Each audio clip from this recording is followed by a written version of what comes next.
hello once again, this is your Highland Travelers, no? Mga sir and ma'am, mga followers natin, yung mga student nating mga followers, okay, yung mga nanonood po at nagtsatsaga sa ating Facebook page, maraming salamat po, okay? So sa pag-like, share, and follow po sa Highland Travelers Facebook page, thank you so much.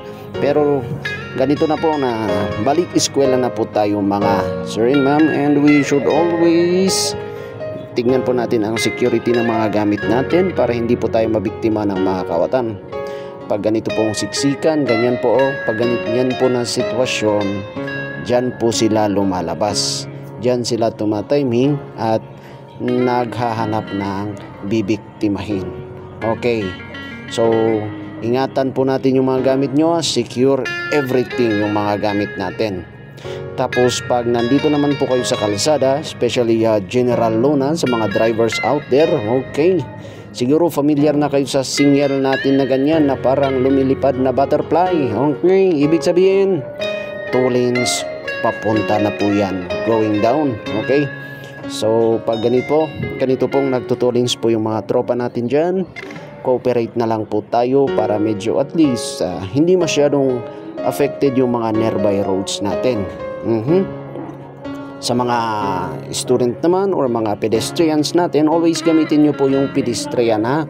Huwag po kayo dun sa kung saan tumatawid, ha.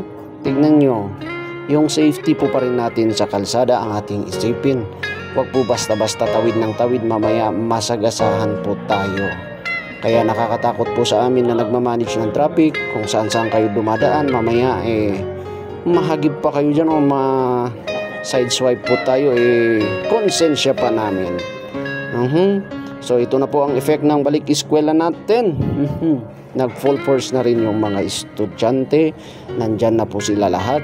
Kaya sa pagbalik eskwela po, pipaalala po natin ulit yung ating security sa mga gamit natin para maiwasan po yung masalisihan, madukutan, para wala namang nagre-report sa ating office. So hello once again, maraming salamat sa pag-follow, like, and share po dito sa ating Facebook page, Highland Travelers.